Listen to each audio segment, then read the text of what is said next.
देखिए, मेरा नाम सेठ पाल सिंह, मेरा गांव नंदी फिरोजपुर है। जनपद सहारनपुर उत्तर प्रदेश का मैं किसान हूँ। 25 जनवरी 2022 में सुबह 8:45 पे एक कॉल आई सुबह मुझे। उन्होंने कहा मैं होम मिनिस्ट्री से जॉइंट सेक्रेटरी बोल रहा हूँ और यदि आपको पद्मश्री दिया जाए तो क्या आप उसको स्वीकार करेंगे।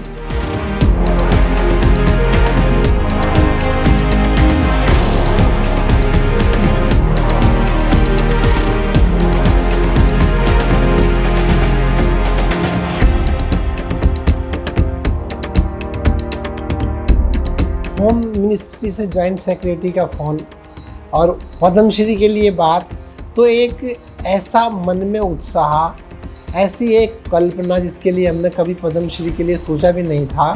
तो वास्तव में वो समय हमने उनसे कहा कि पद्मश्री सम्मान किसान को देने के लिए, इससे बड़ा एक किसान के लिए कोई सम्मान नहीं हो सकता है और हम उसको सहर्ष स्वीकार करेंगे।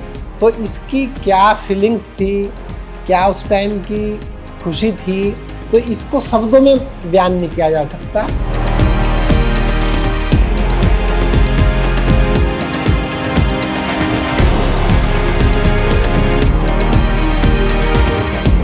देखिए, जहाँ तक आमदनी की बात है और ट्रेंच मेथड से यदि हम 1 एकड़ का अगर हम हिसाब लगाएंगे तो 1 एकड़ में जुताई से लेकर के, बुआई से लेकर के और उसमें निराई है, गुड़ाई है, थोड़ा उसमें बंधाई है, लेबर का छिलाई है, तो लगभग हमारा कम से कम ये मानिएगा आप 1 एकड़ में 40 से 45 हज़ार रुपये तक का खर्च उसमें शुरू से लेकर, यानी कि मील तक की ढुलाई का, किराए का, उसका खर्च आता है। ट्रेंच मेथड से यदि हम सितंबर में अपना गन्ना लगाएंगे तो वो गन्ना हमारा, जब हमारी मील स्टार्टिंग में चलेंगी नवंबर में या अक्टूबर लास्ट में, उस टाइम कट जाएगा क्योंकि मैच्योर हो गया, वो 1 साल का क्रॉप हो गया।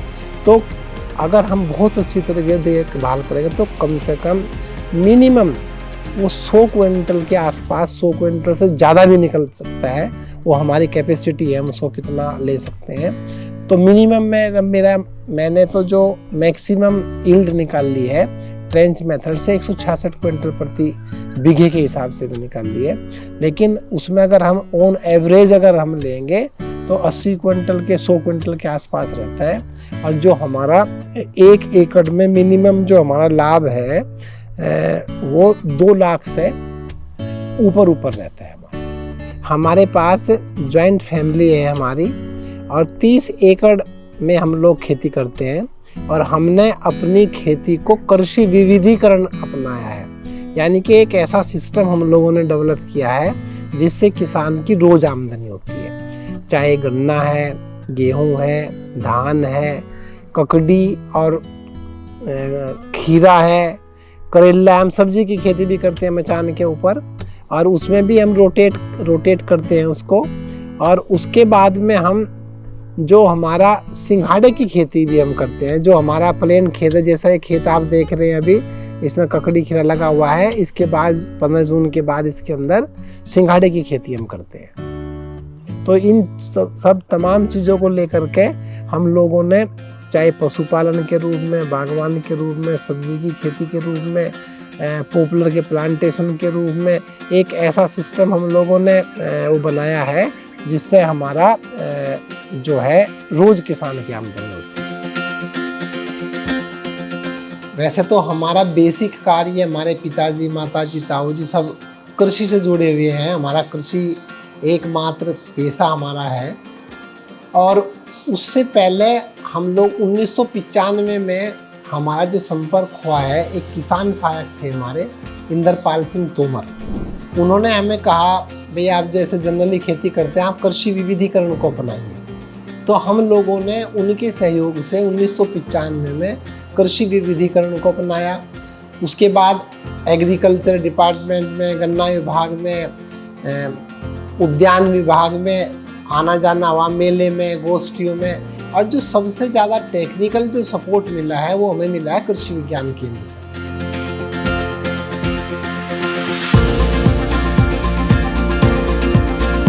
देखिएगा, जहाँ ट्रेंच मेथड से एक सिंगल बर्ड की बात है, सिंगल बर्ड में भी चिप बर्ड की भी बात है।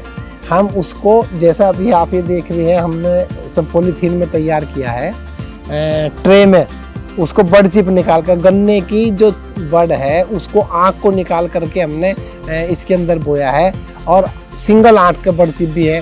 तो बर्ड चिप में उसमें चूँकि हमने पहले बताया है ट्रेंच में उसमें फुटाव ज़्यादा है, गन्ने का बीज कम है, और जब हम बर्ड चिप से आँख निकालते हैं उसकी, तो उसमें उसका जो गन्ना हमारा अवशेष बचता है, उस टाइम वो गन्ना हमारा पूरी जो बीज की है वो मिल में चला जाता है, तो हमें उसका भी उसमें लाभ मिलता है।